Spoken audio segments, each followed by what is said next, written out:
Greenlight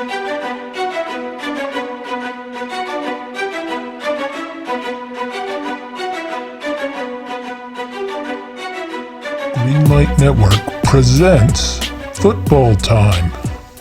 Hey, and welcome to the Football Time Show. It's college football week 5. Week 4 is in the books. Conference season is really starting to heat up. We're really getting into much more conference matchups. Not quite as many cross-conference matchups here. So it's going to be interesting gambling this week. Week 4, another tough week for the Dynamite.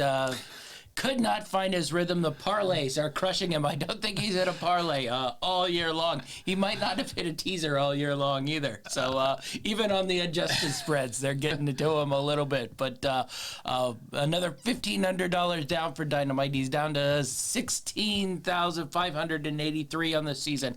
We're going to keep him progressing slowly along, so we don't have to give him an extra load before the season ends. I had my big week last week, good week, hit a couple underdogs, hit a parlay, back into the parlay hitting category, and then hit a bunch of my straight bets. I think that's where we split, because I hit a couple of the straight bets that we were head-to-head on that you missed. You might want to jump off the Tar Heel bandwagon. Yeah, North Carolina's killing me.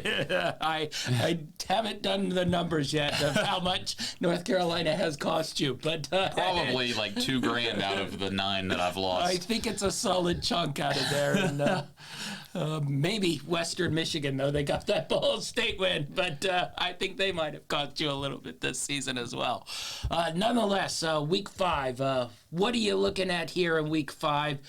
You had a little bit lighter sheet. I was pretty big on this sheet, but I think we had a little bit of a different strategy going into it this week. Well, for one, I'm playing with a little less money, so I'm really looking for more sure things and stuff I really feel good about. I'm not forcing as much. But just there was a lot that, I would look at the breakdown of the game, and then I'd look at the spread, and I was like, oh, that's a little more than I was looking for, and I think I found that on about 5 or 6 occasions. So put a couple that I liked in some teasers, adjusted the spread a little bit the way I liked it. But there's some interesting there's going to be some interesting games this week from some teams that we haven't really seen play much competition yet. Now that we're getting to the conference play, I'm interested to see this Ole Miss Kentucky game. A few others. There's some teams going on the road that we haven't seen much on the road this year. So I think we're going to get a lot of questions answered about some teams this week. But that also means there could be some windows for some good bets. Yeah, I think that's where we sort of split on our gambling thing, because I went pretty heavy to a lot of underdogs who were playing teams who have shiny, fancy records right now and have beaten a lot of teams by a lot of points, but they, 1, haven't gone on the road, or 2, have not really played anybody of competition, and I think that will sort of get them off to a slow start in a lot of these games, which will allow you to cover that. So it'll be interesting. I thought there were a nice fill of good games this week, too, which you'll get during the conference season, but I think this is a pretty good slate. So let's kick things off with 2 really good games in the ACC here. Wake Forest goes to Florida State. Wake Forest Clemson was a great game. Wake got them into their game last week and just couldn't hit it in overtime. I thought they pulled back a little aggressive right there at the end instead of trying to go for that win. They went for the field goal. Might have cost them, but I don't think you can totally fault them, because they had Clemson in the game they want, and I think they had confidence, even in that overtime, they could keep scoring and wanted Clemson to prove it. Florida State continues their, hot streak.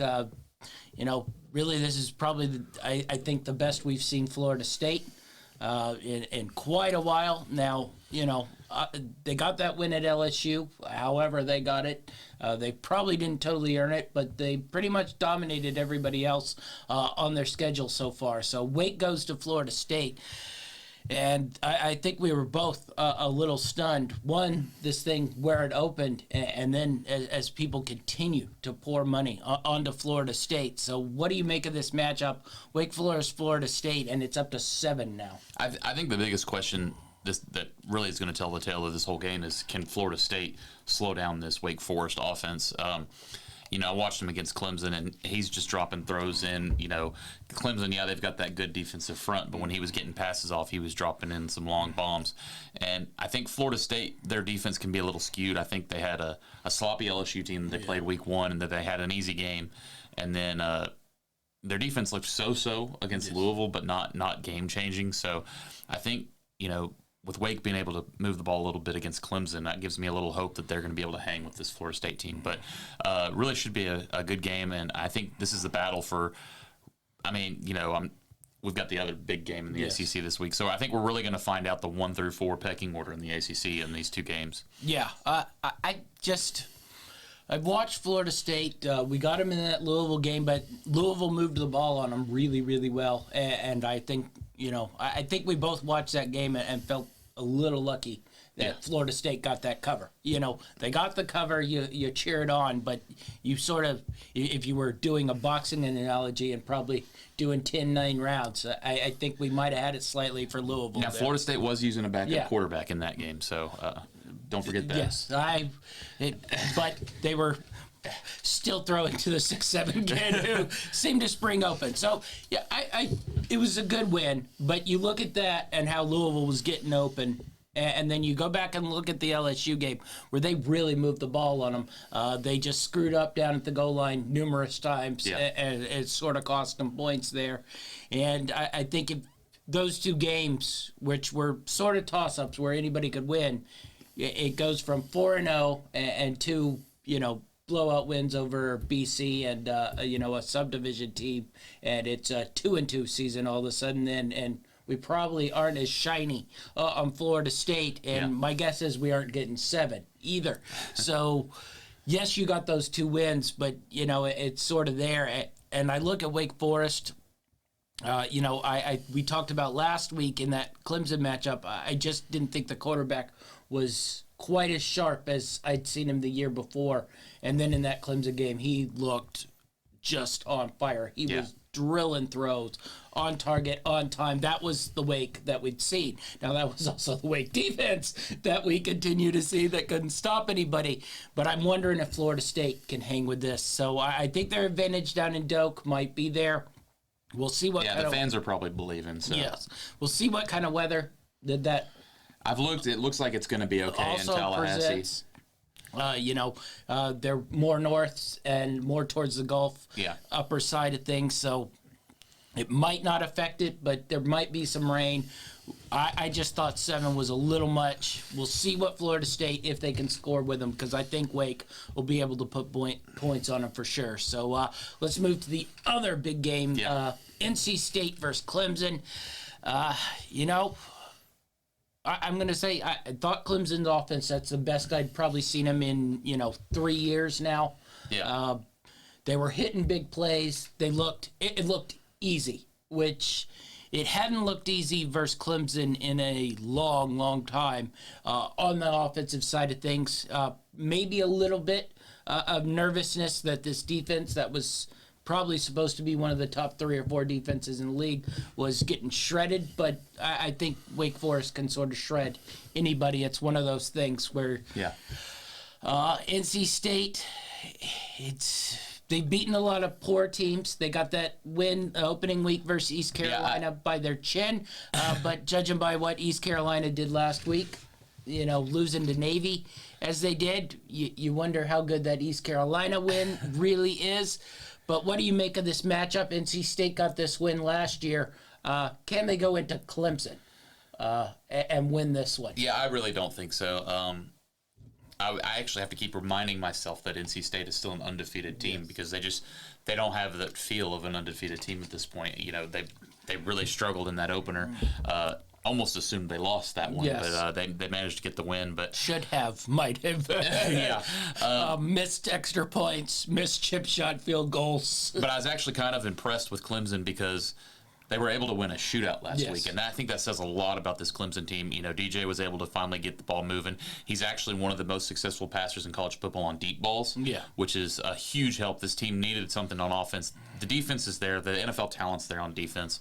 They gave up a lot of points, but that's another pro caliber quarterback at Wake Forest, and I think they have their challenges. But I was impressed with the way Clemson was able to keep pace with them, and get that thing to overtime and get the win. So I think this could be a blowout, especially if Clemson can keep their offensive momentum going into this week. Well, that's where I sort of flip to Clemson. I'm a little resistant of taking big spreads, especially in matchups like this. But it's one of those that I watched Clemson last week, and I think a lot of people looked at the Clemson matchup last week and maybe thought worse. But I actually looked at that and was like, they could put points on the board. Wake had everything they wanted in that one. They had them in a shootout. They were trading scores, and I think if you asked Wake, we're going to score 47 on Clemson, I think they go, we're winning that football game because Clemson's not going to score that money on us. Yeah. And, Clemson did. It's the first time I'd really seen their offense let go. Maybe they found something, and, it's been impressive that NC State has maintained their undefeated record, which usually there's one of those they dropped. East Carolina probably should have been the one they dropped, but they found a way. They found a way in their other ones. I'd say they've won, not impressively, but won, and that's all that matters. I just can't see them going into Clemson, especially after Clemson lost to them last year, and being able to score a ton of points. They're naturally conservative anyway. I think that plays into Clemson's strengths, whereas Wake was just, hey, we're going to sling it. Yeah. If you could stop us, you could stop us. And if you could score on us, you could score on us. I think NC State goes in there with a different mindset where they'll play real conservative, sort of like they did last season, and they just scraped by in that one as well. I mean, I think Clemson could come into this game and score half what they did against Wake and take care of business. Yeah, I think this is more like 24-13, Clemson. So, I'm going to risk it on that, 6.5 point spread. There are two this week there. I'm taking a sort of bigger favorite than I usually like to take. This one, and then we'll get into one in the Big 12. All right, let's go over our bets in the ACC. We talked about Wake Forest. That +7 is just too good to pass up for me. I think I'll jump all over that.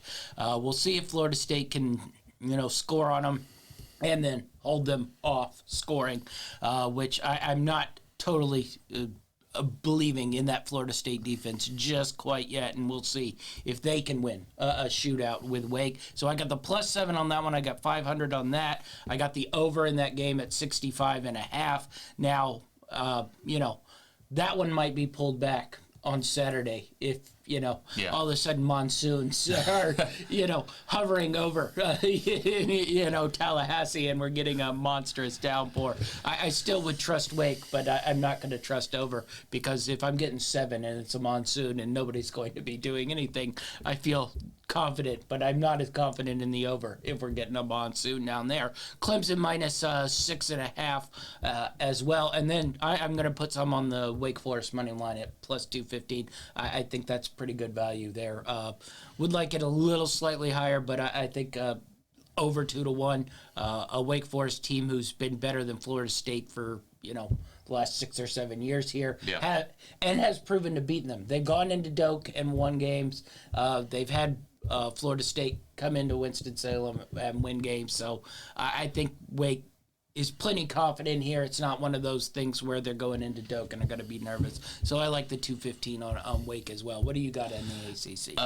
First off, we'll go back to that NC State Clemson game. I was talking about it's probably going to be less scoring than that Clemson Wake game, but I think Clemson found something that they're going to continue to try to keep going in this game. I think their offense is going to be going, and I looked at this line, and it's just at 40, and I think Clemson could reach 30 on their own, which means I only need NC State to get to 10 to get that over. So I'm going to take a shot that Clemson puts up a lot of points on NC State here and take the over 40.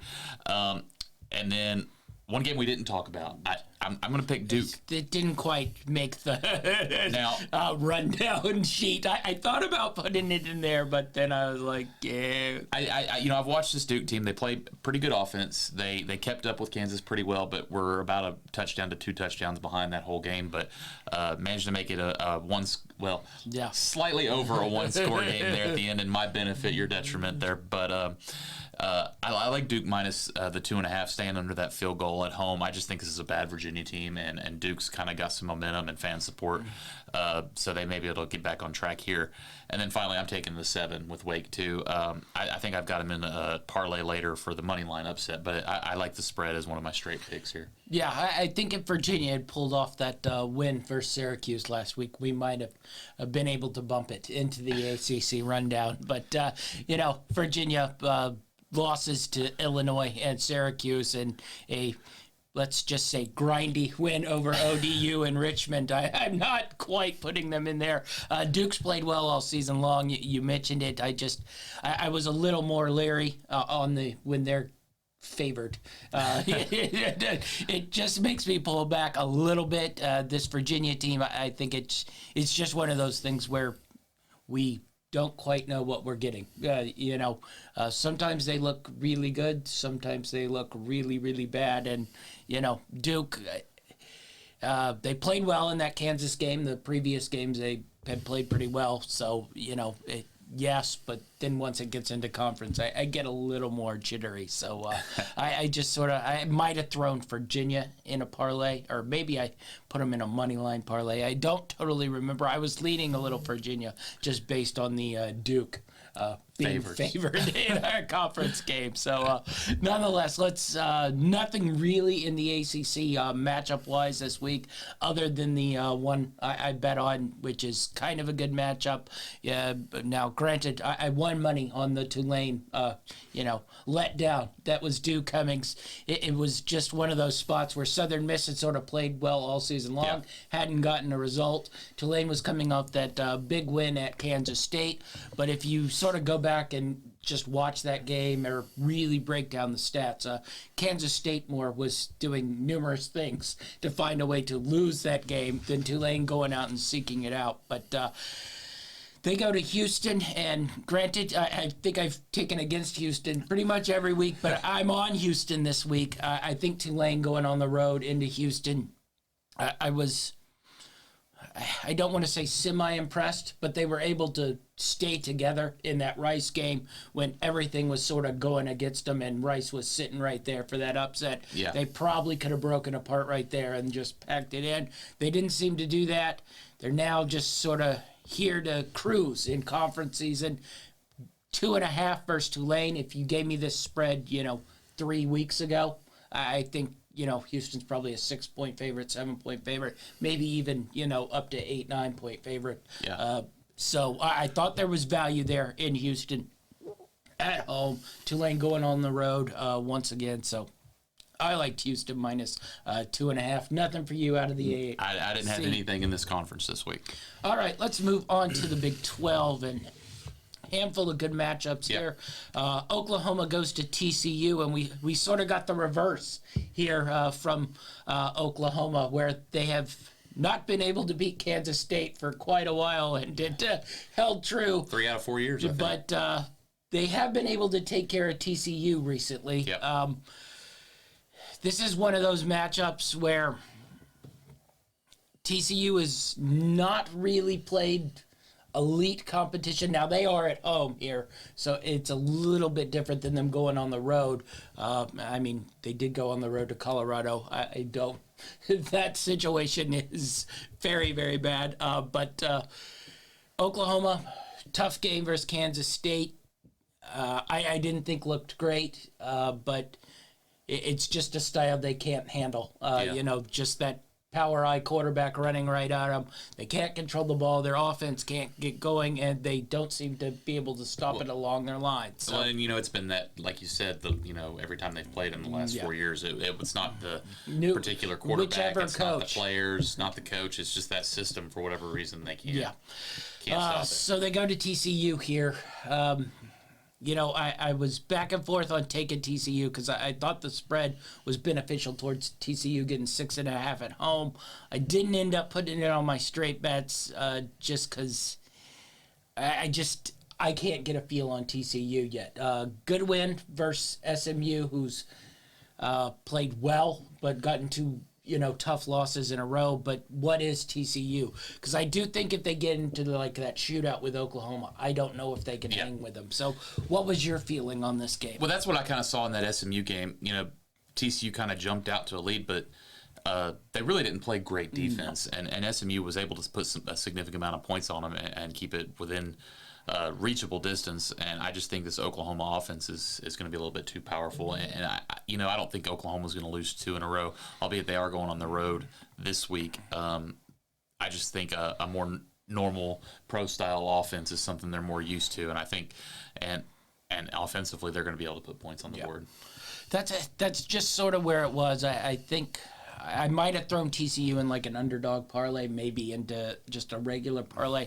I think there is sort of value in just taking, we're going to get into a couple other games, but there might be value in just taking TCU on the money line here. And if TCU is really good and Oklahoma might be a little shaky, both defensively and maybe offensively, as they step up in competition, maybe they aren't as good. It's hard to judge because, we talked about it the week before. Oklahoma hadn't really played anybody. Their biggest game was Nebraska, and we aren't calling that a big game. And then they got in that game versus Kansas State, but that's sort of a bugaboo game. So this is a hard read on both sides because you don't have a lot from TCU other than sort of that SMU game, which they controlled, but they gave up a lot of points. Just a tough one to read, but, 6.5 points, it's just in that zone where I don't think you totally know what to do. Let's move to the next one, Texas Tech. Upset over Texas last week, though. That's one of the ones where I think if you look at the numbers and the stats and just the game overall, you could pretty much sum it up on the turnover thing. Both teams had 3 fumbles in the game. Texas lost all 3 of theirs. Texas Tech only lost 1 of theirs. That sort of is where the difference lied. Texas wasn't great on the road. Defense didn't travel with them. We had mentioned Texas Tech had played pretty solid all season long. They go to Kansas State. They got their win versus Oklahoma the week before. They lose to Tulane. So where are you seeing this matchup here? Texas Tech, Kansas State. First off, I want to start. Are we off the Sark train again? We were starting to come around on him last week. But, yeah, we'll see. But he's already got 2 losses. Not too far away from below standard or just Texas standards anyway. So, but anyway, back to Texas Tech. I thought they played good enough to get the upset. Kansas State played really well against Oklahoma. This is going to be a good matchup. It's going to be the same as last week. It's going to be, can Texas Tech stop or slow down this Kansas State offense enough to limit their scoring, because that's one thing, this Kansas State offense, if you're able to stop it, there's not much else they can do. So Texas Tech's really going to have to come up. Certainly with this quarterback. Yeah. If you force him to throw the ball, you're going to get some turnovers. So Texas Tech's really got to load the box, come up, stop this run. I think they can put some points on the board. I think it's going to be a little closer than the spread indicates. Yeah, I think I'd lean Texas Tech in this one just because I think this spread got bloated here. I think last week, well, it's probably not a good judge coming off the Tulane loss, but I think Kansas State's more in that 3 or 4 range, and it's up to 8 here off that Oklahoma win. Well, one thing I look at is is Oklahoma that much better than Texas, that their Kansas State's win over Oklahoma is more significant than Texas Tech's win over Texas? I don't really think so. I think you could put Texas and Oklahoma, side by side. I really, we'll find out in a few weeks who the better between those two is. But I don't think it's worth 8 points in Kansas State's favor. I think they're getting some for being at Kansas State. So really, is that worth 5 more points on that spread? Well, that was the only thing I think that could convince me, because, you saw Texas Tech go to NC State earlier in the year. They struggled a little bit there. I think NC State covered that spread pretty easy. I think that was like a 12.5-point spread. And it's probably where you evaluate Kansas State versus NC State. I don't know quite where I'd lean there, just because, my distrust in NC State in a big-time game and sort of my trust in Kansas State in a big-time game. Talent-wise, probably NC State, but mentality-wise, I probably lean Kansas State a little more there. But it just, I thought that spread was bloated, but I was sort of a no-go because I'm not going to trust Kansas State on that 8. And, I mentioned how I want to see Texas Tech on the road, judging after they struggled on that NC State game. So the next big one in the Big 12, which is probably a matchup for, I think we think probably 2 of the top 3-4 teams in the Big 12 here. Baylor had a really, really nice win at Iowa State, controlled that game for pretty much throughout it. Turned into a shootout. Yeah, turned into the game I don't think either of us foresaw coming, but hey, that's sort of college football. I don't think Iowa State had scored that many points in a conference game in like 5 years, and then of course they do it in a Baylor shootout, which Baylor I don't think had been in a shootout in, I don't know, probably since a coach who no longer coaches college football has been there. But Oklahoma State, really this is one where I have no feel because they didn't play last week. The week before that, I did look. They did play, but it was a really low-level subdivision teams. It was like Texas Southern or something, so it's not anything you can gain anything. Then the week before that, they got that win versus, Arizona State, but that was 24-12. You look back on hindsight of what Arizona State, who the next week then lost at home to Eastern Michigan by about 40 points. It's what do you make of this Oklahoma State team? Because I think my initial want was to really go strong after Baylor and that -2.5, and then I pulled back on it, and I ended up just throwing it in a parlay. But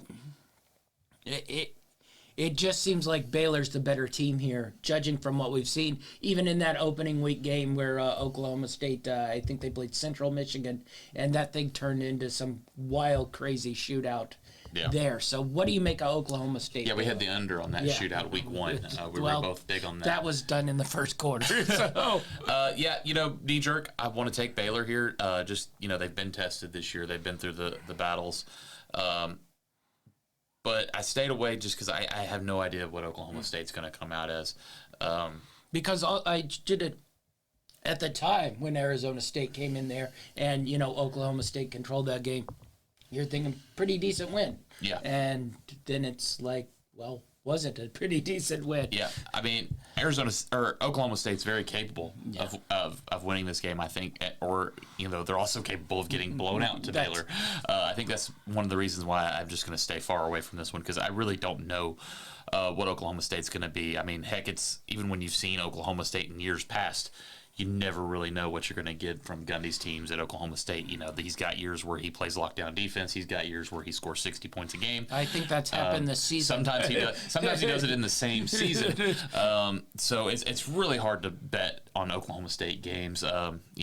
Really got to look at the more skewed matchups. On these closer, tough matchups against Baylor, it's just really too hard to tell. Yeah, it should be an interesting one. Maybe I convinced myself by Saturday Baylor's worth a bet because it just – that number just seems pretty low from sort of what I've seen from Oklahoma State so far this season, especially when you sort of pull back in hindsight. But I still respect them enough where I think they might be able to put some points on Baylor. So I didn't know quite what to do with it. So bets out of the Big 12. I'm back on my Kansas bandwagon here. Missed out last week. Kind of. I still think I'd take that spread the next week. Nonetheless, Kansas getting 3 here versus Iowa State. I didn't see enough from Iowa State to make me think that they should be favored going on the road. We saw them versus Baylor. Baylor controlled that game, and that was a home game. And then you go to them on the road versus Iowa. Yes, it was a win. That was one of the worst college football games ever played, ever. So I was a little stunned by Kansas, who's been capable of putting 40 points on numerous teams here. getting 3 points here. They seem really, really big on Iowa State. So I'm just going to go back on my Kansas plus 3 on that one, 250 on that one. And then I'm going to take my Texas. This was the other sort of big spread, minus 10.5 here. One, I just think West Virginia's not a very good football team. You mentioned I always they beat down Virginia Tech. They did sort of. That was a close game, and then they scored a bunch of points at the end. So I wouldn't. But you got that mixed with them going, halfway across the country to play. It's not a noon game though. No, it's not a noon game. Not till like 7 that night. That's I think. correct, but that might be worse playing at night in Texas.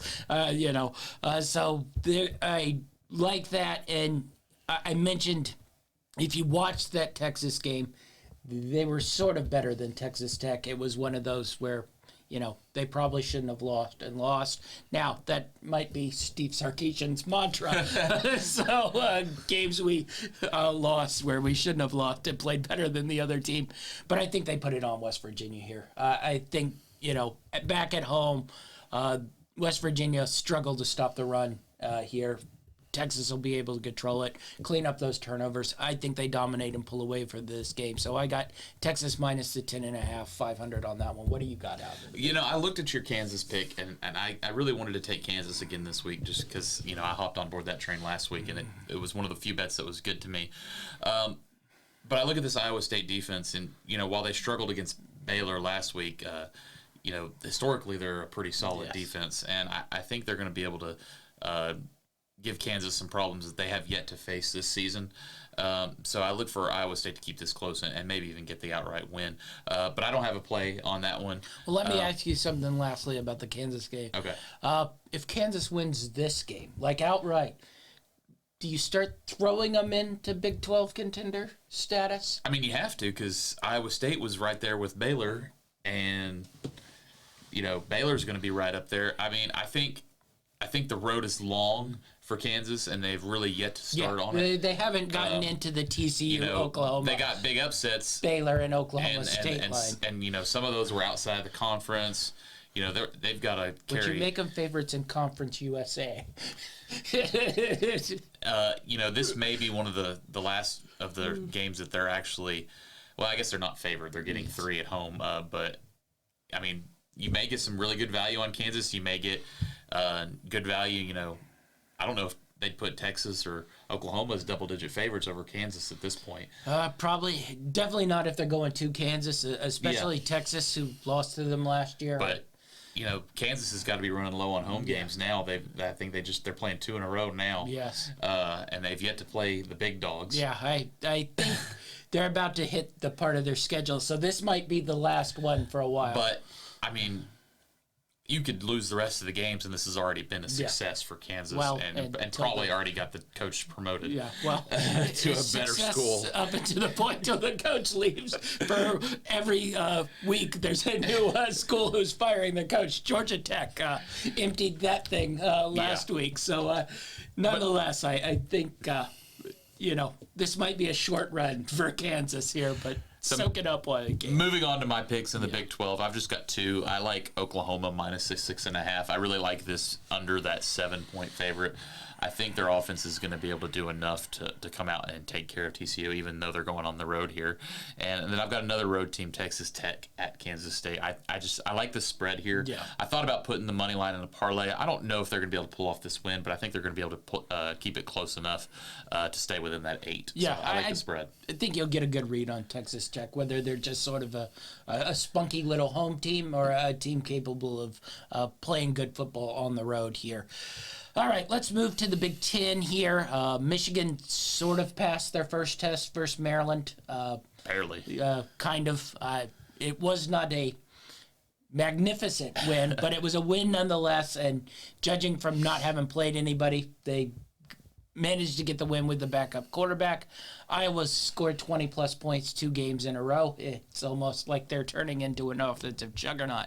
So Michigan goes to Iowa here.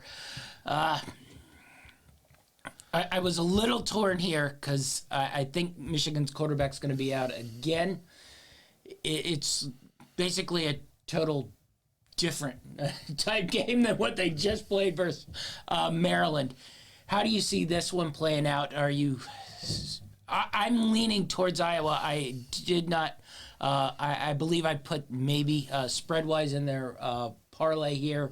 I am going to go on their money line because I do think there's value in their money line with Iowa here. But Michigan, Iowa, how do you see this playing out? It's been a tough place for Michigan to go in recent years, but I think there have been better Iowa teams in recent years as well. But maybe they're starting to find their form. This is sort of what Kirk Ferentz does. As soon as you doubt him, then he makes his 8 wins on the year. Yeah, you said the magic number earlier, 20. If they can keep Michigan under 20, I think it's very possible that Iowa gets a win. They got to make this game as ugly as they possibly can, and without Michigan's quarterback, that's doable. Likely, I don't know. That would be the other thing. I don't know how much the Michigan quarterback matters all that much. You saw they hung 30 on Maryland. I think it's sort of a offense that isn't really based on the quarterback play, which it hasn't been basically since Harbaugh is there. They probably prefer the starter, but I don't. It seems a little plug and play of mediocre quarterback play. Yeah, I'm interested to watch Michigan again this week, playing at least somewhat legitimate competition after those first 2 few weeks in a row. Yeah, Get them versus teams I at least semi-respect. I think we still are kind of seeing fake Michigan at this point. I don't think Michigan is a top 10 team by the end of the year, but they still have some difficult games to come down the road. Let's go to Purdue, Minnesota. I guess we can say Minnesota passed its sort of first test. I will say they are blowing these teams out, but I think that's sort of how good do we think Michigan State is. I thought it was pretty impressive to go on the road and put that much on the Spartans. That I will say, and I must say, I respect something about Michigan State because I have them in a money line parlay this week, and I have them in just a regular parlay with the spread. So I think they're at least capable. But I think this is another step up, and this is probably a level of team they haven't played yet. They have been scoring tons and tons of points. But it's just PJ Fleck's nature the last, 4 seasons I think he's been at Minnesota. It's always been conservative. As the competition steps up versus a Purdue team, does that come back out? Or do we still get this run and gun type Minnesota that is scoring 35, 40 points? Because if we continue to get this aggressive Minnesota, I do think they can breeze through this north side or whatever, the side that doesn't have Ohio State, Penn State, and Michigan in it.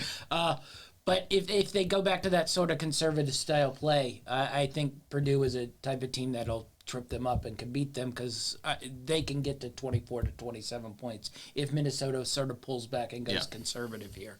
Yeah, and I really question how much Purdue's going to really be motivated now that they've already dropped 2 this season after people were predicting, big years. I was one of them for Purdue, but I've really been impressed by Minnesota. I think Purdue is capable. That's why I kind of didn't really...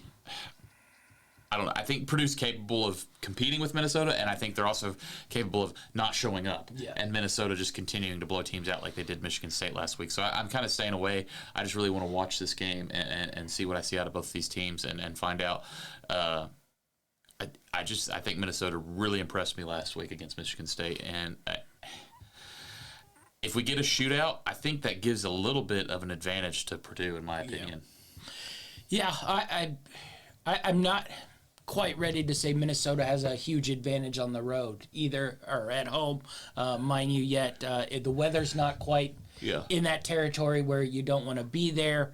I don't think the fans are quite, maybe if they win this game, then we start seeing a bandwagon jump in Minnesota of a bunch of fans thinking something can happen here. But I think they're 1 or 2 wins away before we get the full-blown Minnesota's doing great things, and then we probably start getting weird PJ Fleck rumors to jump into bigger jobs for sure. So I want to see it one more time. If they can blow this Purdue team out like they've blown everybody else out, and more so like they blew Michigan State out, I think I'll I'll nudge it up a little bit, but I'm not quite ready to go there yet because that Michigan State team might be really, really poor as well. So I got 2 straight bets in this one. Both just money line reachers here. I got Iowa plus the 340, Purdue plus the 350. I thought pretty good value in each of those, 3.5 to 1 in football games where I don't think there's a ton of talent separation. Yep. I think these are pretty even teams. Now, granted, you get the advantage of Iowa at home, then Purdue on the road here. But like I mentioned, I don't know if Minnesota quite has that home field advantage quite yet. It might be another win or two before that really sparks up here. So I got Iowa 340, Purdue plus 350 money line, 125 on each of those plays. Nothing for you. Nothing for me in the Big Ten. Weird week. No Big Ten, no AAC for you. That's usually your 2 money plays here. If we're empty in the MAC for you, I know where something's definitely gone really, really wrong here. All right, let's go to Conference USA. UT San Antonio had the week off. MTSU had a big week versus Miami. We both talked about that game last week, Yes, too. we We thought did. Miami was going to take care of business, and not the case. Not the case. It was a very weird game. Nonetheless, there was a point where MTSU had 6 touchdowns and 5 first downs. So explosive plays were something they were hitting. Does this continue? Because after that James Madison game where they got absolutely torched, they played good football. They went into Colorado State. Yeah. Say what you will about Colorado State, but still going on the long road road trip. into Colorado State and winning outright. I doubt they have a team playing. Yes. Going into Miami, granted, that's also not the cauldron of the Orange Bowl, anymore either. It's actually not even a stadium anywhere close to campus, but nonetheless, is this MTSU team ready to go? We mentioned a little bit of the fluky nature where I mentioned, they had at 1.6 touchdowns, 5 first downs. I think they hit like 2 90-yard plays, a 70-yard play, and like an 84-yard play. So are they good enough here to beat UT San Antonio? UT San Antonio comes with them. I think UT San Antonio pretty battle-tested, but I was a little shocked, they didn't quite give MTSU a lot of boost from that Miami win. I thought this line probably would have been sort of the same, whether they beat Miami or not here. UT San Antonio, 4.5-point favorite. I thought that was probably the line from the start of the year up until the point now. Maybe it went down from maybe about 6 to 4.5, but it just... I wonder who you think has an advantage in this game. I want to say UTSA. I almost picked this one. Yeah. I thought, I've been big on the Roadrunners for the most part the last couple of years. I don't know. This may have got MTSU some momentum, and it's a long road trip. That 4 is just a scary number, really, on what really could go either way. But I think you have to think that UTSA has been the favorite. Yeah. I mean, I think UTSA's penchant for playing close games. I think that 4.5 also gives you a little pause, but this also might be where UT San Antonio is just a class above MTSU, and I can't quite still break out of James Madison lighting them up. I put probably UT San Antonio, James Madison on the same level. Now, I did put Miami ahead of them, but, that just might have been a circumstances of Calderon coming off the A&M game, whatever is going on with Van Dyke and the Miami offense, and then, it was just the fluky nature of hitting, 7 explosive plays in a game, which probably MTSU probably didn't have that many explosive plays all of last season combined. Yeah. So it's just a weird one because MTSU got so beat up in that first one and then has played good football since then. Yeah. But you sort of can't remove that first game out of your brain versus a James Madison team who just made the jump from subdivision. Granted, this is a very good James Madison team. We both talked about them possibly being able to win the Sun Belt, and nothing has sort of altered that decision from what we've seen so far. So it's just sort of, I think it's a weird spread in a weird spot for this game. You bring UT San Antonio once again on the road. I must say, it's been a pretty murderous schedule for UT San Antonio. You might not look at it and think, but they've played a lot of road games early and just had tough places to go. So I'm assuming the back end of the schedule, they get a couple more home games and get a little bit lighter slate. But I'm curious to see how this one plays out. So bet-wise, what do you got going on in Conference USA? There was one I was looking at that this team's been a little feisty. Had an ugly loss to UNLV, but I think they're scrappy. And being at home in this one, I like North Texas plus the 3.5 versus FAU. I think getting points here is huge at home. FAU's also shown to be a little scrappy against some teams, but I just like getting the 3 plus the hook at home for North Texas Mean Green. Yeah. No. Go ahead. Well, we both got this one. Yeah. We both were pretty big on it. Here. Yeah. This is the only one I got in Conference USA, North Texas plus the 3.5. You mentioned, I thought Florida Atlantic was scrappy, and then I sort of looked at it, and they aren't quite as scrappy as you think. They went to Ohio and lost. Now, they've been okay at home, but they played pretty low-level teams at home. And, yes, North Texas probably hovers, but, they've been solid at home. You look at that loss to, like, UNLV, and that's not that bad a loss. You look at that loss to SMU, SMU might be 2-2, but I think we both think they're a pretty good football team. So, if I went back and had that SMU North Texas game, which I took at the beginning of the year, North Texas, from what I know now, I would be like, well, SMU's going to blow them out.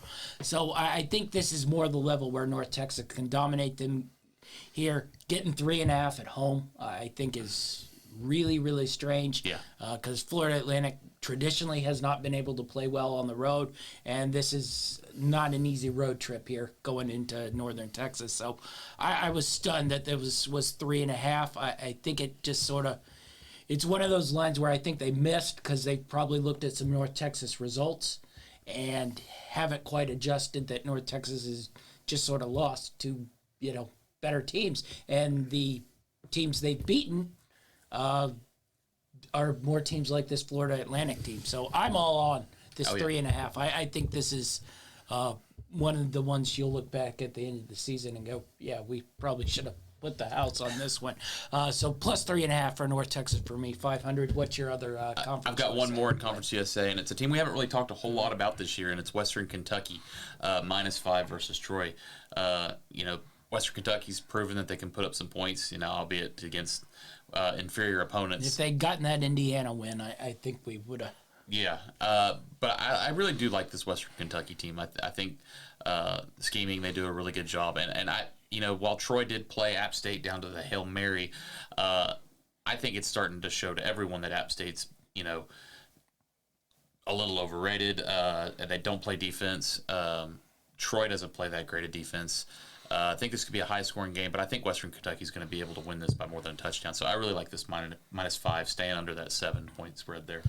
All right, let's move to the MAC, and I thought there were two matchups in the MAC that really stood out, but there are a couple decent ones as conference play really kicks off here in the MAC, and we get... They've got all their money-making games. They've all collected their checks. They've funded their football program for the rest of the season, but Miami, Ohio versus Buffalo, I don't think we would have had this one on, 2 or 3 weeks ago, but Buffalo has seemingly, they lost to Coastal Carolina, but they played pretty tough in that game. And then I think, I don't know if the win, though the win might have shocked us a little bit, but the nature of how they went into Eastern Michigan and just destroyed them and put a 50 spot on them in Eastern Michigan. Eastern Michigan coming off the win versus Arizona State. I don't think either of us sort of were like, oh, Buffalo, we're going to hang a 50 spot right there. Plays Miami, Ohio coming off the win versus Northwestern. Now, granted, I don't know quite how impressive that is. They've looked sort of mediocre the rest of the season. Miami, Ohio at Buffalo. Is this Buffalo team sort of found itself, or was it just freaky coincidence there versus Eastern Michigan? You get the sort of drop in level after the big win the week before, but it seems 50 spot. That's not freaky. That's just, whoa, maybe they found something mixed with the Coastal Carolina game the week before. Yeah, this spread set at almost a pick 'em, and I think that's pretty spot on. I really can't tell anything that separates these two teams here yet, so I'm really looking forward to watching this game. It really just kind of depends on, who you feel like is the better team. I was actually really impressed with Miami of Ohio last week. I should have taken that spread. I kind of thought it was good. You did think it was good and took it. Well, I think they tried to bury it in between like one of those where it's sitting in the middle of like 300, so nobody would actually take against Northwestern. I can't remember at the moment. I know one of the big teams that Miami of Ohio played that went to, they actually hung with them in the first half. I can't remember the exact team, but I know that they've been competitive. Buffalo's had their ups and downs. Like you said, they just come off a really big game. So I think it'll be interesting to see if they can keep that offensive momentum. Yes. I liked Buffalo looking at my preseason picks and looking at the team breakdown. So maybe give the Buffalo a little bit of the edge here, but it wouldn't surprise me if this comes down to the wire. Yeah. Next one, I don't know if the spread says it's not going to be a great matchup, but I think that's where it's just hard to tell because Kent State basically left themselves to be slaughtered for, the opening 4 weeks of the season. We mentioned Ohio had that win versus Florida Atlantic at home. They've been solid. They also played a couple games where they were left to be slaughtered. But Ohio goes to Kent State. Kent State was like 11, 12, 13-point favorites at different books. And I was a little shocked it opened that big. Because maybe that was just me who sort of looked at the game before I saw the spread and was like, I think Kent State's a good play here. Then I saw the spread and I was like, whoa, that's quite a jump for a team who's probably, point differential right now is about at 80. So I guess they're giving Kent a lot of credit for kind of being competitive against Georgia. I don't think that game was ever in doubt, but they did put points on the board. Yeah. Is that just where it comes from? Half asleep practice squad Georgia team, coming out. Now, granted, I won money on that game. I played the under in that one, and it sort of worked out. But it stunned me a little bit that the spread was that big for Kent State in a MAC game versus, we talked about Ohio last year was not the power that they've been, but they seem to be back in a decent level of football. It just startled me a little bit that would be a double-digit favorite right off the kick conference games in the MAC. Yeah, I was surprised by this as well. I think Kent has the advantage here and is going to win this game, but double digits is just way too much. That's here. what was there any interest in taking it after you saw the line? That's just what, and it almost tipped me to the point where I was like, I think there's value here in Ohio, but I didn't want to touch it because I do think Kent State probably ends up winning, the MAC overall, except for Northern Illinois. I'm also curious about. They also have played a pretty tough schedule. Both Kent State and Northern Illinois records look bad, but they've been competitive in some of these games. They played a solid game versus Kentucky. They were crushing Vanderbilt up into the point where they melted the last two. You could say the same thing for a game at Tulsa. So, Northern Illinois has played a tough schedule. Kent has played a tough schedule. I think the 3.5 versus Ball State, this was like the reverse. I was shocked it was this low. Now, maybe Ball State jumps up. You're on a road conference game to start the year. But I think Northern Illinois is better and way more battle tested than Ball State.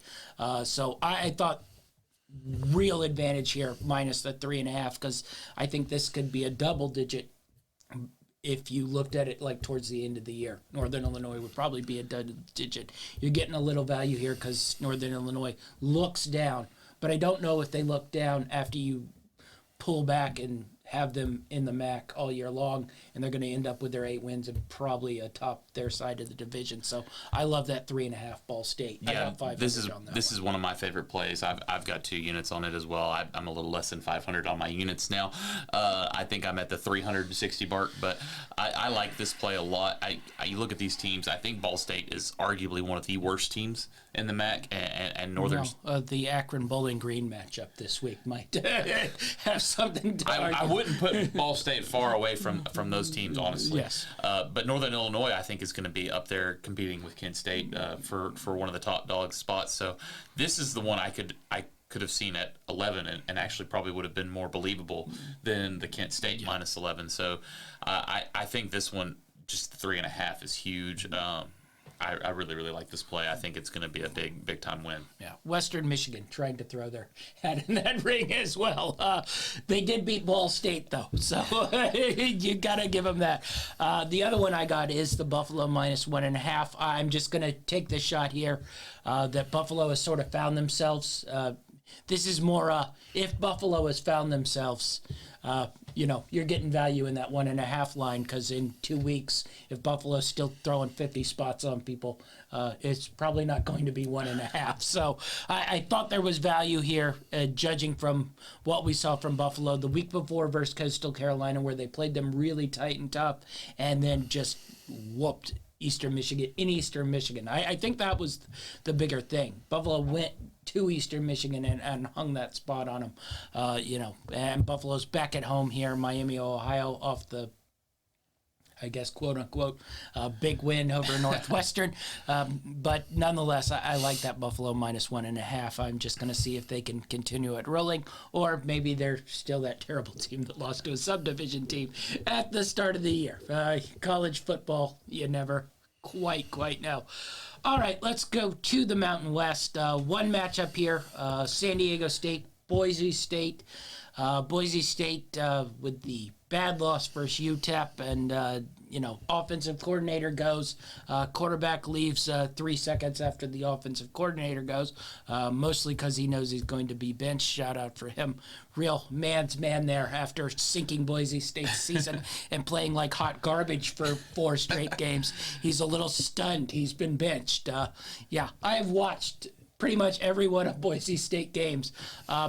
He's bordering on worst quarterback I've seen in college football play so far this year, mostly because they continued to let him throw, and he was not a good quarterback this year. So what do you make of this? This has not been a place San Diego State has gone into very well, but, offensive coordinator gone, freshman quarterback starting for Boise State. Now, I will say when he's gotten in, he's looked good, but it's sort of different once the team is yours now. So what do we get out of San Diego State, Boise State? Well, first off, I want to lead with this. Thinking back to last year, you remember how awesome the Mountain West was last year? What a difference a year makes, huh? One coach goes out of Fresno State and the quarterback has a bad injury. Boise State, poor coaching decisions on quarterbacks. Whatever has happened to Utah State, I don't quite know. And San Diego State, they got a little bit of it back last week with a nice win versus Toledo, but certainly are not as good as they were. And one of my favorite conferences last year, and I've pretty much been staying away. And you have UNLV as the power of the Mountain West all of a sudden. So, I really wonder what Boise State's got left in the tank for this season after that loss. Firing their offensive coordinator. I don't know if they're really going to be able to rally the troops here and get it together this season. It may just be time for a rebuild. Well, that's what. It's very weird because their defense is really, really good. So a part of me, this line is 6, and I know why it's 6 because San Diego State has been awful going to Boise State. But it's just maybe now that finally the quarterback is out and the offense flows a little better, then that defense can just take over games, and Boise State goes on a run and probably doesn't lose the rest of the year. I do think they still have BYU to go, but it just sort of it depends right here.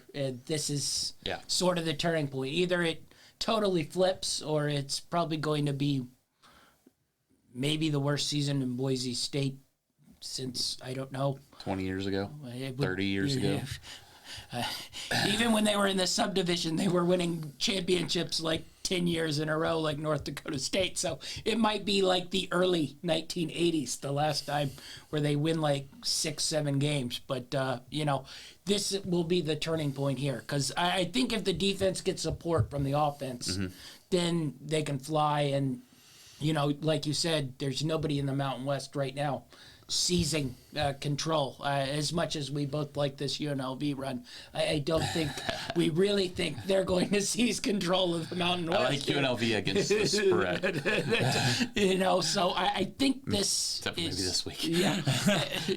That one might come up. I didn't put it in my money line one, but I'm thinking about it. But nonetheless, I think this is sort of the game where we see if Boise State's going to turn this around and what that other quarterback and offense has to offer now that they've finally, pulled it. They pulled it a week too late because they were playing with fire for, 3 or 4 straight games there, and they got burned in that UTEP game where he was just absolutely atrocious, and it's whether they can recover from that. And the freshman turns out, we've only seen him in, a handful of series. Now he's looked good in those series, but and Hank looked good in a handful of series. And honestly, it's not a great UTEP team. They've been very hot and cold this year. Correct. That would be the other concerning thing, that it wasn't a great UTEP team, and I think the defense had gotten to the point where we're just tired of watching incomplete passes fall 75 yards over wide receiver players' heads, and then the quarterback coming to the sideline shouting, "My bad," That only works so much. It can't be your bad every single play. But nonetheless, I'm really interested to see how this game goes. And if San Diego State can pull this one off, maybe they have sort of leveled the ship here, and maybe they start to take over the Mountain West. Like I said, that was a nice win over Toledo last week at home, and it was San Diego State style, 17-14. Not pretty whatsoever. But I got one play here in the Mountain West. I had San Jose State last week, but I'm stunned. They keep giving this Wyoming team plus at home. As long as they keep giving them plus at home, I'm taking it. And so San Jose State, yes, they beat Western Michigan, but we talked about it the week before. Another team I'm off of. I was like, I don't think this Western Michigan team's all that good. They went into San Jose State and got lit up. Yep. So maybe there's some value there, but this Wyoming team has been good at home, including a out and outright win versus Air Force. So if they're giving me home points with Wyoming, it might not be the prettiest football you've ever seen. In fact, it's quite atrocious to watch most times, but they win games and they have their style. They know what they are. I'm going to grab that +3. And, it might even be, it's not great, but at +145, you might even just put a little of that on the money line and get a little bonus boost on that one. Because, as much as I liked San Jose State last week, this is a different jump to go to Laramie and win versus Wyoming. So that's the one I have, Wyoming +3, 250 on that one. Nothing for you out of the Mountain West. Nothing in the Mountain West. It's a light week. I got to play smart with my money. I don't want to have to go to the banker for a loan, so I'm going to grind my way back here. All right, let's go to the Pac-12. Washington, UCLA. Big game Thursday night, I believe? Yes. Yeah, Thursday night, or no, maybe Friday night. I'm trying. No, it's Friday. Yeah. There are some Thursday games this week, so I think got a this little one confused. is a Friday primetime one, maybe on FS1, but maybe on ESPN. I don't remember. I just remember seeing it on my Action Sports Friday Big game. night. 2 undefeated Pac-12 teams. Well, UCLA is sort of undefeated. They got the W. Minus a real loss to South Alabama. Washington, this is one of the ones where I was very cautious. I didn't end up taking UCLA. I put them in a parlay because I have the South Alabama game in my head, and you going to Colorado and lighting them up does not exactly ease my fears. Washington has not left Seattle pretty much this year, so they're going down south. They have been great so far this year. We've both cashed in on them numerous times. Well, how much credit do you give them beating Michigan State? But that's just... Now that we saw Michigan State We just watched Michigan down State. by Minnesota.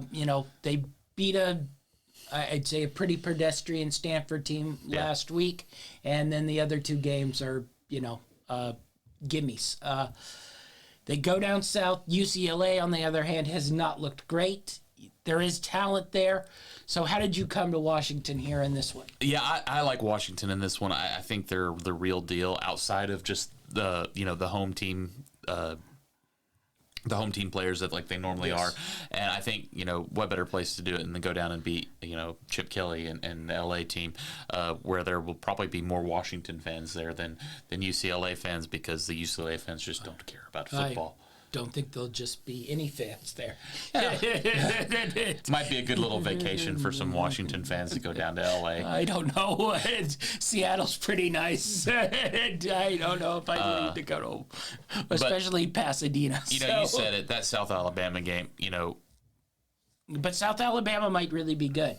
I thought we are not that, but I thought they'd have a letdown after that UCLA game, and they spanked Louisiana Tech, and South Alabama's lit everybody up pretty much all season long. So maybe South Alabama, good football team. But I just haven't seen anything in these Chip Kelly UCLA teams that prove to me that they're a team that can be, counted on. And I just thought this staying at the 3 is a pretty good line for, I think, a better Washington team, albeit they are going on the road for probably the first time this year, or basically the first time this year. There might have been a neutral site one, but I think they've been all at home so far this year. I didn't put UCLA because of that, but I was leaning this was one of the ones team leaving, but I just didn't quite have enough faith in UCLA yet. To really be strong in that. I think I threw them in a parlay somewhere. Next up, Oregon State versus Utah. This one's interesting because Utah, basically since that Florida game, has just crushed everybody. Oregon State, really, really tough loss last week. They controlled that USC game the whole game. Yeah. Led. I thought they should have been a little bit more aggressive at times in the second half. But they were playing such good defense versus USC. I think they thought they had it. Then they got that score late and then just could not get that stop at the very end. They go to Utah here. How do you look at this matchup? The spread's really, really big, but I think they had to make it that way. One, because Oregon State's traveling to Utah, which is a difficult place to go. And two, because Utah's average margin of victory since the Florida loss has been about 40 points. I tell you what I really like here is I like Oregon State's defense. Yeah. They held probably one of the most talented offenses in the country to, 17 and USC. We needed the cold rain. If that game had been played about a month later, that's got Oregon State written all over it. But I think that their defense combined with getting 10.5 makes me really like this spread here. I think this is going to be a close, hard-fought game, and just the team with the best defense getting 10 points here, I think, is really good value. Even though they are going on the road, I think Utah's going to have a hard time moving the ball up and down the field on them. Yeah, I'm curious to see how Utah comes. This is the toughest game since the Florida game, but they've been really, really good since that Florida game. Now, granted, it hasn't been versus great competition, but, we talked about Arizona State was able to sort of play with Oklahoma State, and then Utah just went in there and crushed their souls. So we'll see where Utah is and see how Oregon State sort of bounces back off probably a win they should have had. Would have probably been the biggest win in a handful of years for Oregon State if they had been able to pull that off. Next up, interesting. Cal got that. Scored some points versus Arizona. 40. I thought Tedford was back with Aaron Rodgers, and Marshawn Lynch and Shane Vereen were rolling around, and Deshaun Jackson was back catching deep balls. Keenan Allen was there, but no, Cal threw up some points. So Cal now 3-1 with the only loss that tight Notre Dame game. What do you make of this Cal team? They're going to Washington State, who probably should have had that Oregon win. controlled most of that game, though I did thought Oregon played pretty well in that game. To go into Pullman and score 40-plus points. In the fourth quarter. Yeah, they found their rhythm. But Cal, Washington State, what do you make of this Cal team? I was really impressed with this Cal team. They actually put some points on the board, and this Arizona defense is actually pretty solid if you look at the numbers outside of this game. It's going to be an interesting matchup. I think going on the road here it could be the difference maker. But I didn't like the 4 points. I thought that was a little much. I think Washington State, that Oregon team is probably tougher than that Notre Dame team that Cal played. Yeah. But Cal's tested on the road, hung with Notre Dame. So should be a good one, but this was a cross-off for me pretty early. Yeah, I definitely crossed it off because I wanted to see how Washington State bounced back after that tough loss. And I'm curious what California, if they can go in there and beat Washington State, I don't think you put them as a favorite in that North, but I think you got to take them a little bit more seriously. Probably not quite on the Oregon-Washington level, but certainly if that nice win over Arizona, who played good football up until that point, and I think if you asked them and said we're going to score 28 points, I think Arizona said we're coming away with a win, and they basically got dominated by a Cal team who hasn't scored 40 in quite a while. So maybe this Cal team has a little bit of something here. We'll see if they can go up to Pullman and win this one. Really tough place to go, but I wonder what Washington State's head's at. But they played a good game in that Oregon, so I just will be interesting. This will probably be. I think you take these two teams, and whoever wins this game, you say is probably the third team who can maybe sneak in if Washington or Oregon start to, have a couple cracks this year. So maybe those two can slide in there if things sort of break right. All right, I got nothing out of the Pac-12, so I'm a 0 out of the Pac-12 this week. What do you got? Yeah, we talked about them both. I've got Washington minus the 3. Getting a little bit of value here at plus 100 instead of the normal minus 110 spread line. I think they're giving them that just because they got that 3-point swing there. But I like Washington big. I hope that helps fund my Saturday. Kick it off well, and then I like Oregon State. I was close to putting them in a money line. I think this is a possibility for an upset here, but I definitely love getting that 10.5. Give me those points all day long. All right. Let's move to the SEC. I don't know if there are any huge games, but there are interesting games. I think we'll start off with maybe the most interesting game I'm curious about here. Kentucky goes to Ole Miss. Ole Miss has literally played no one all season long. Kentucky has played solid competition, but really it's struggled a little bit against Northern Illinois. It's been Kentucky football where it's never fun to totally watch, but they come away with their wins, and they're 4-0. We talked about it a little earlier. They got that Florida win, but they got that Florida win because the quarterback threw 2 really, really bad picks. It was nothing necessarily they did offensively, and yes, you can say they got the picks defensively, but if you look at the quarterback, he just makes 2 really, really bad throws. That's enough to give Kentucky the win there. But they seem to find ways to win, but I don't think either of us have a clue what Ole Miss is. It's very hard to judge. We know what they have been, which is a team that scores a lot of points and doesn't play much defense. If you go look at their rankings, their defense has been good, but they've basically played teams who can't score any points. So what do you make of this Kentucky-Ole Miss matchup here? I look at, it's going to be a tough environment to go into. I think Ole Miss, being undefeated still is going to be able to pack that place out. But Kentucky's getting their number 1 running back this week, who's been out all season, and I think that's a big game changer for this offense. And I think there's something to be said about being battle tested and still coming out with the W. I think that winning mentality and knowing how to win when you're in adverse scenarios really helps, especially these young football players that we've got in college level. And Ole Miss just not knowing that adversity yet this season. it's going to be a little bit unfamiliar with the challenge that Kentucky's bringing in. So I thought the spread was a little large, in my opinion, for a team that outranks Ole Miss. I get they're going on the road, but especially getting their running back, who's a big piece of how Stoops likes to run this offense. I think the wrong team is favored here, honestly. I didn't pick it. I think I've got it in a money line upset. I think the value is on the money line here, getting over 2-1 in really a toss-up game. Getting 2-1 value, I think, is a good play all day long. But I think it's going to be an exciting game, and it's really a bigger game for Kentucky, I think, because they don't have many tough games on their schedule. Kentucky actually has a pretty favorable schedule. They only get Ole Miss and Mississippi State out of the West, which are not really the two peak teams out of the West. So if Kentucky can pull this one out, look for them to continue on to another good record this year. Yeah.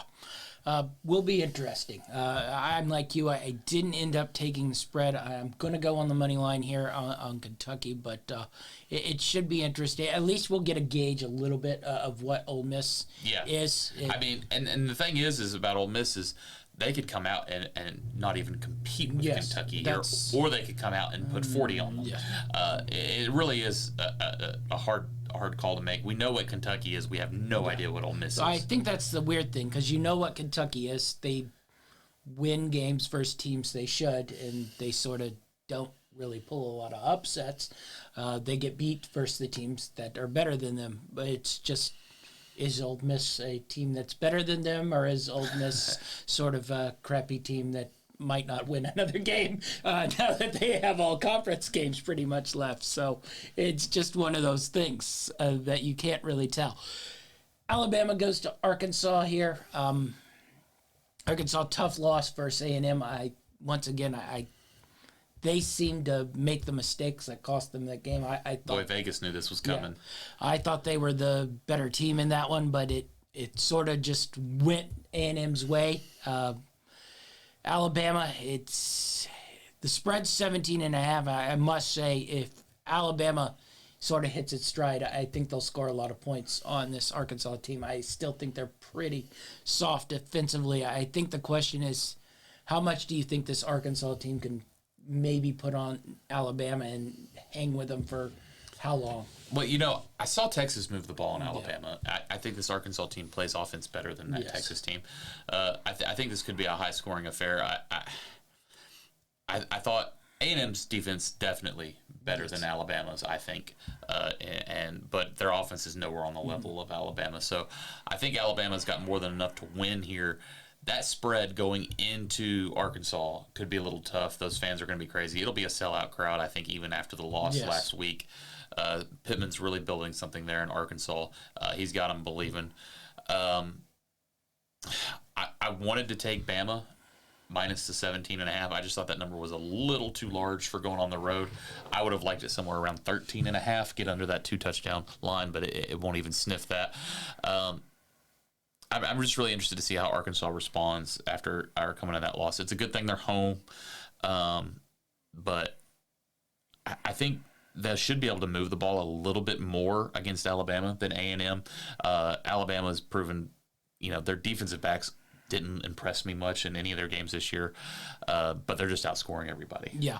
Part of me wanted to go like Arkansas first half and then Alabama game, but I was a little nervous that Alabama might not be able to cover that, 17.5. I was more nervous that Alabama was covering it be up by 20, and then Arkansas, who's going to fight, tooth and nail a little bit like you saw in that A&M game where, you think that's over, and then Arkansas just keeps competing, works themselves back into that game. So maybe that's just the play. You take Arkansas that first half.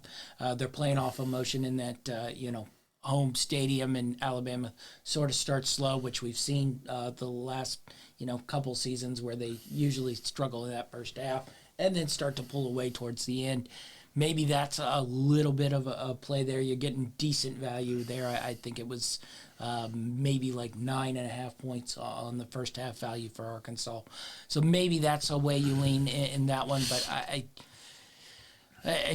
I'm curious to see what Alabama's defense does here versus Arkansas, especially since Arkansas's pass game. I have thought has been much improved from what it was, the previous 2 years, to the point where I think that Arkansas quarterback is starting to work his way into, at least thoughts of being, drafted in, the first couple rounds of the NFL draft. Because when we first saw him, I think it was 2 years ago when Pittman first got it, maybe 3 years ago, he got in there. You didn't quite see the arm and offense meshing, but this year it's been totally different, where they've been able to work that run game in with a lot of nice passing work. So we'll see where Alabama's corners sit in this one, and how they sort of respond after having two pretty wish-wash games after that Texas win. All right, let's move to Texas A&M, Mississippi State. A&M, two nice wins. Yeah. Not pretty, but, got them. Now they come to Mississippi State to bounce back after that loss to LSU over the 2 weeks ago. I thought their offense had looked a little funky. They seemed to have found a rhythm last week. Can Texas A&M come in here? Can that defense slow Miss State's offense down enough to where they can score some points up? Well, I'll tell you what. How about the schedule A&M's been running? Yeah. I mean, they brought App State in and got beat by them, but then just to play Miami and then Arkansas and now Mississippi State, and then they got Bama next week. So they're running through the gauntlet, but they're battle tested, they're battle born. This defense is the real deal for Texas A&M. I think they've got some of the best defensive players in the country, and I really wanted to take Mississippi State here, especially being at home. Just because I thought the spread was too big in this one. Yeah, I didn't like it over 3. Getting up to 4 was way too high for me. But I just thought back to that LSU game, and I was big on Mississippi State going into that game against LSU, and they couldn't move the ball very well. And I think this A&M team is far superior to that LSU defense. I think this is going to be another close one. I think it could be almost as close as the A&M Arkansas game, which is why I didn't like the spread. And it's going to be another really tough battle for Jimbo and A&M, especially on the road. Yeah, the problem with that Mississippi State game versus LSU is that first half they were sort of dominating LSU, and it went back to something Mississippi State had a problem with 2 years ago, where they sort of dominate you, but no points were being scored. Yeah. And the game then remained close, and then the game was still close in that fourth quarter, and Mississippi State had sort of lost all rhythm. LSU found theirs, and then it's bang, bang, bang. And Mississippi State sort of loses after sort of being in control that whole first half, but not really expanding that control. Now, they do have good wins versus Memphis and Arizona that they've controlled the games. And I mentioned last week, they seem to find a much better rhythm on offense. So I'm a little gun-shy about grabbing the Texas and the 3, though I think that's probably where the value lies, taking A&M and that +3. But if Mississippi State finds that offense and gets, 30, 35 points, I just don't think there's any way where I don't think A&M could put that many on the board. I don't think they can put that many on the board. And, you saw it even with A&M's defense. They gave up 21 to Arkansas. They wore down, and I think that same thing might come here. First, Miss State. Miami was in the red zone that whole time, too, the week before. And, you look at that Appy State loss, and it's more and more confounding, that they couldn't win that game, though, Appy State should have lost to Troy. They lost to North Carolina, who is not a great team, and then, got beat pretty solidly versus that James Madison team. So it's just a weird one, because it's sort of, can Mississippi State sort of, if they get control of this game, put enough points to extend that lead where A&M can't sort of hover around. But if A&M's hovering around in that fourth quarter, then I definitely lean towards A&M in this one. So I didn't have a play. I didn't even put anything in my parlays in this one, because I thought that 3 was just not a line I liked on really either side. All right, let's go to LSU and Auburn. I mentioned LSU, winning that Mississippi State game where they sort of found themselves in that fourth quarter. Auburn, I don't know what to say about them. Not great football coming out of them. They did get a win last week, kind of. Although Missouri missed like a 28-yard field goal as time expired and then dropped the ball as they were going in for the win in overtime. Yes. Literally going in for the win. They were already at the win was there. The player just literally dropped the football. Not a punch, not a tackle made and helmet on the football. The guy literally just dropped the ball as he was putting it across the end zone. So, hey, win is a win. But this was one of the games I eyed because LSU has not left the state of Louisiana here. This is the first time they go on the road. And I'm still a little weird about LSU because it basically looks a lot like Arizona State had looked the previous 3 years, which makes sense because the quarterback is there and, quarter to quarter, drive to drive, he looks like one of the best college quarterbacks there is. And then he looks very confused and not all that great. So what are you getting at LSU here? And Auburn, they're back on the win column. Do they have enough at home to sort of sneak one of these out? No way. I've watched Auburn at home for a couple weeks in a row now. Just play absolute terrible football. Should have lost last week. Had multiple opportunities to lose, and I honestly don't think they deserved it. They didn't really earn it, in my opinion. Missouri just a couple of bonehead plays, stuff that are gimmies. That's probably Missouri's motto, though. So. And I'm completely off of Brian Harsin ever taking this Auburn team. They're absolutely trash. They're coached horrendously, and I think LSU's going to win big here, even going on the road. Yeah, I didn't put it in the straights. I put a little parlay money on Auburn here because I mentioned leaving the state of Louisiana for the first time, going into Auburn. I watched that whole game last week. But that's what Auburn does. Auburn is trash. They made it to a national championship game, winning weird, freaky ways. So with a decently coached team that can play offense. I saw these teams not get first downs for about 3/4 of a game. Well, that might be what happens in this one. So I got a little bit on that in a parlay, and I just got the money line just because I want to see what LSU does. I think partially because I had to watch that game. I have like a personal vendetta against Auburn now. I just need them to suck. All right, so bets in this one. I have the over in Alabama, Arkansas, over 60.5 on that one. And then I mentioned it. I took Kentucky money line. I think that's a play. Either they win or they're probably giving up 40 points, and I don't know if they can score 40 points. Though, Ole Miss offense or defense, you never really know. So I got Kentucky plus the 210 as well. Yeah, the only game I've got this week, I have Kentucky in a money line, but I love LSU. Less than 10 at Auburn. I think they're going to come in and easily win by 2 touchdowns. All right, let's move to the Sun Belt. Georgia Southern versus Coastal Carolina. I think Coastal has to look at this division as their conference right now, especially since James Madison technically can't win it. So Lafayette looks down after 2 poor games in a row. South Alabama has probably played as well as anybody, but I don't know how much you totally trust that, a school with no football tradition whatsoever. But they got a tough one this week versus Georgia Southern. Now, Georgia Southern had a little bit of the Nebraska curse a week ago and lost after having the win versus Nebraska. But they go to Coastal here.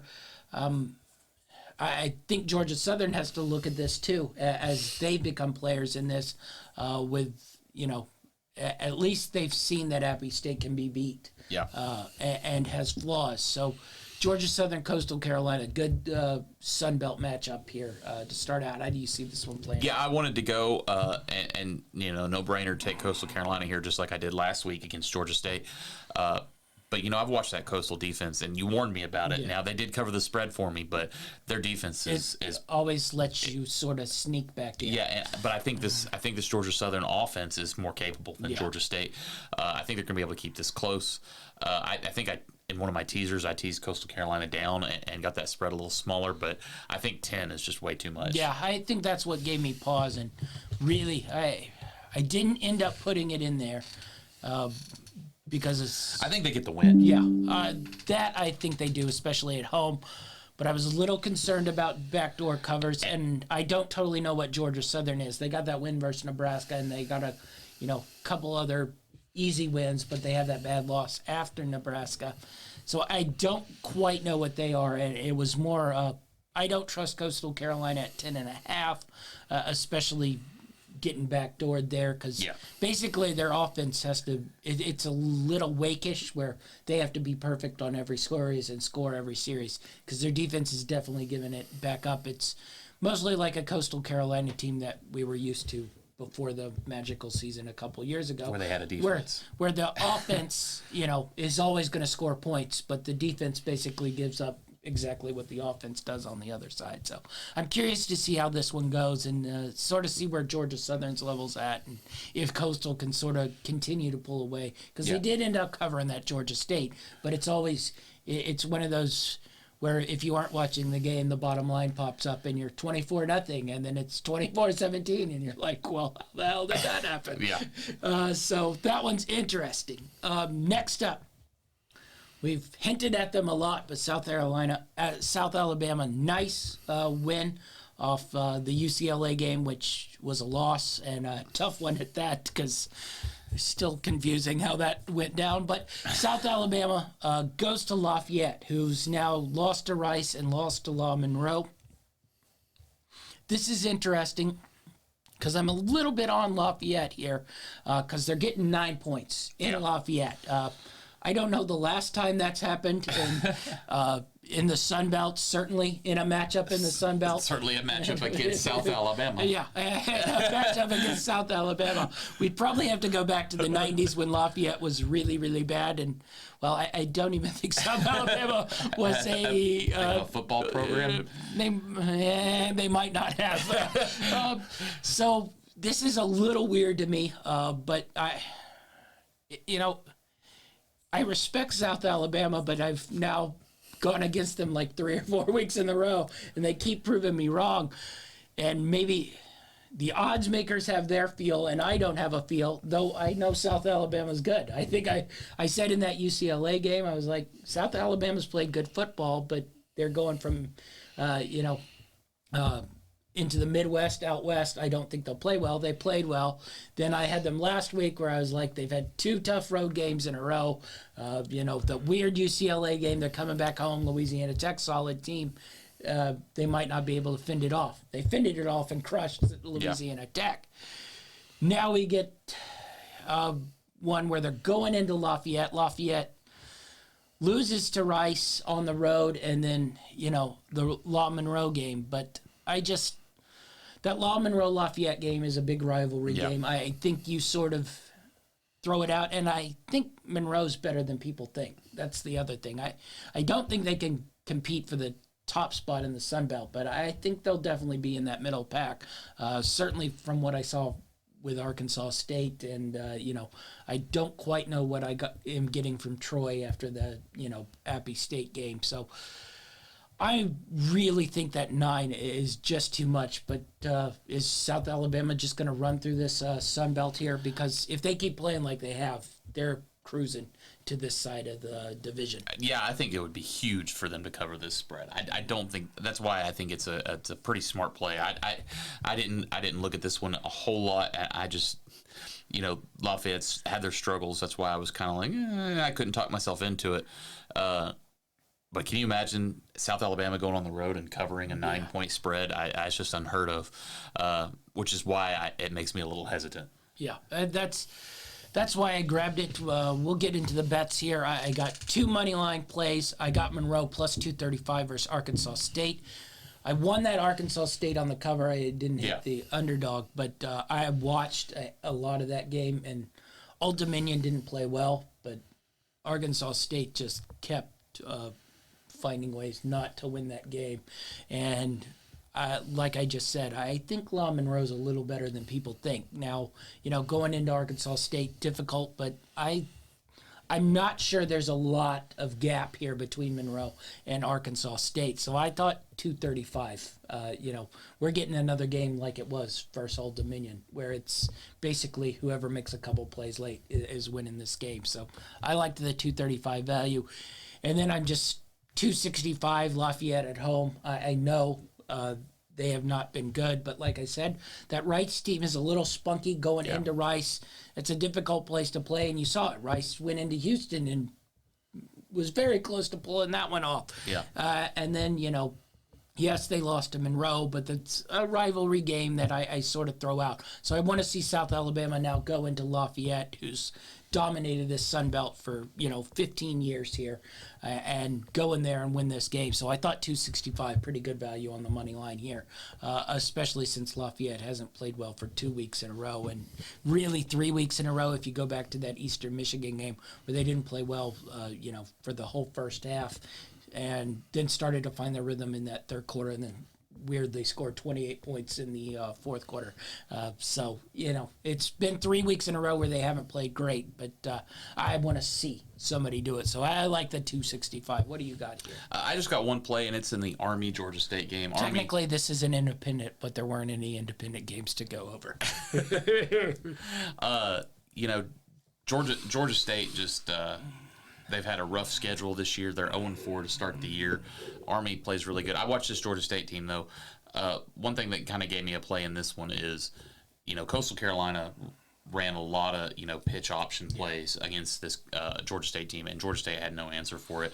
So I think they're going to really struggle and to stay disciplined and stop this Army defense. And then once you finally get sucked in to come up and stop that option is when Army actually really effectively throws it over the top on you. So watch out for Army. I think they could win big here. Yeah, this was interesting because when I was looking at it, my initial thing was to sort of grab Georgia State in that plus 7.5 because I thought this is sort of 2 weeks. It's not the same option, but disciplined linebackers have to remain, follow pitch. Same sort of initial thing. Coastal Carolina throws a little bit more out of it than Army, so I thought there was a little bit of advantage of seeing it 2 weeks in a row, but. I looked at last year's matchup, and Army beat them 41-10. So I was, and that was a better Georgia State team. Yeah, and that was a solid Georgia State team. So I pulled out of that one pretty quick. Though I'm curious to see. It's not often you sort of go option, though it's not the same option. 2 weeks in a row, maybe they adjust, or maybe they just get lit up again. They did give up 40-plus points. So, nonetheless, interesting. All right, let's get into our parlays and teasers. I'll start out so I can catch my breath before closing us out. Let's start with my underdog parlays this week. We're going to go Auburn, Illinois. That's plus 18 on that one. We'll see if the two teams who are poor to watch versus two known powers can go in there and sneak it. I think the Illinois got a little bit more life than the Auburn one, but I'm just curious to see how LSU leaves Louisiana, and maybe if Auburn can hang around early, the crowd will at least get into it. But we'll see if they can hang around early. That was the theory versus Penn State, and they didn't hang around early. So we'll see how that one goes. This one I'm curious about. We got TCU plus a 215. I think that one has decent value because we don't totally know what TCU is yet. So I thought 2-1 at home. Solid value on that. And then Michigan State plus 245. I know we all thought Maryland played well. We'll see if they can do it 2 weeks in a row, and we'll just see sort of how bad Michigan. I think this will sort of tell you how bad Michigan State is. If they go to Maryland and get toasted, I think we write them off and sort of wonder why a coach has a 10-year contract. But I think they can probably hang around Maryland. Yes, they played with Michigan, but call me not totally sold quite yet. So light slate on the underdog parlays this week. I put a little more in my straight bets because I thought that was a better usage of them because I trust them individually a little bit better. But that one's plus 986. I got a favorite two-leg money line parlay for 500. I'm going to take Texas and Clemson. That's minus 124. Not bad. I thought that was pretty good value for I think we're okay with Texas. Yeah. Clemson won a little, but I'm not sold. I don't know if they're going to lose 2 years in a row That's to why NC State. I'm not sold they're losing 2 years in a row to NC State, and I'm 100% not sold NC State goes into Clemson and wins. I'll believe that one when I see it, whether the Clemson offense shows up or not, but it showed up last week. All right, I'll go to my regular parlays. We got Baylor minus the 2.5 versus Oklahoma State, UTEP minus the 3 versus Charlotte. I almost put that UTEP into my straight bets, but they struggled a little bit on the road. But Charlotte tends to give up points, so and UTEP's defense is a little spunky, but I cowered out, and UT San Antonio minus the 4. So Baylor, UTEP, UT San Antonio in my first one. Virginia plus the 2.5, UCLA plus the 3, and La Monroe plus the 7. We'll call that the underachievers parlay of the week. And then next one up, we're going to ride TCU plus the 6.5, Illinois plus the 7, and Michigan State plus the 7.5 in that parlay. A lot of parlays this week. We went with a lot of plus points versus teams who have struggled maybe going on the road. Purdue plus the 12.5 versus Minnesota. Northwestern getting 27 versus Penn State. I know Northwestern has been awful, but 27 in a conference game that is not involving Ohio State just seems a tad over the mark here. I might wait till Saturday and see if that one continues to climb. If that thing gets into the 30s, that one might shift to a straight bet as well. And New Mexico plus a 14. We didn't talk about this. We didn't talk about this because New Mexico's not a great football team, but we can bring it down a little bit here. This New Mexico defense is solid, and the offense can hit explosive plays. It just can't hit explosive plays for good defenses like said Boise State and LSU. I'm not sold UNLV is a great defense. So this game might be a little bit more like the Cal game where it's, both teams hit a handful of explosive plays, but the defenses nonetheless keep hold, and it's more in the 24, 28, 17 type range. I thought 14 was a lot. So Purdue, Northwestern, New Mexico for me in that one. And then my last one, Iowa plus the 10.5, Lafayette plus the 9, Auburn plus the 9. I couldn't find anybody to replace Auburn that was in the 9 to 12 range. But I'm already wrapping that one as a 2 out of 3. Auburn the loser in that one. All right, what do you got for us? I got some fun parlays this week. I went with one. I think I had a couple. This one was my spread parlay here of just my best bets. I just picked my 3 best bets and put them together.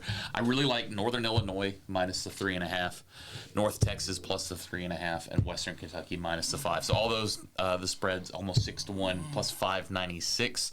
I've got 180 on that one. I think that I might actually finally hit a parlay. I feel good about a couple of these this week. I think I might have a profitable week this week and start clawing back.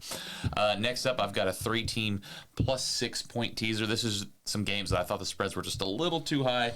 I get it back down there to something a little bit more favorable. These are teams that should win. I just wanted the spread to be a little bit more comfortable.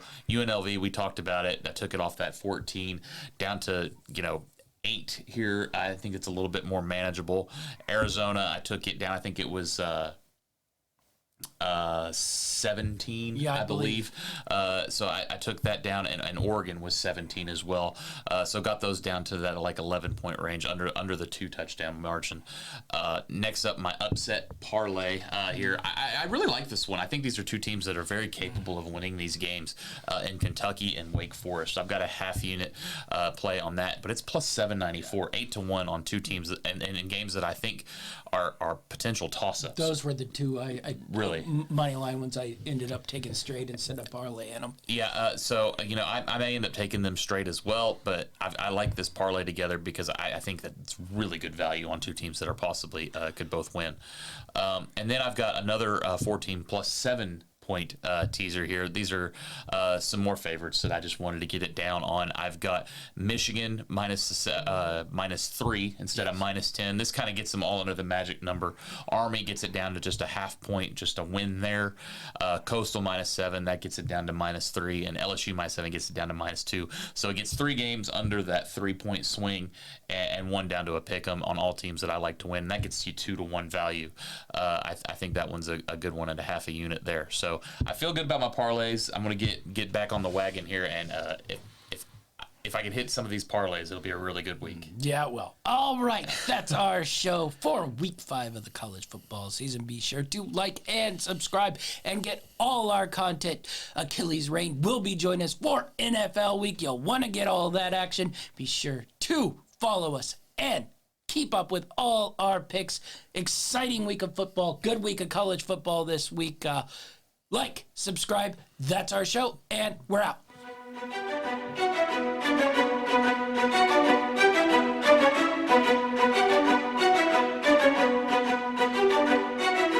Greenlight Network presents Football Time.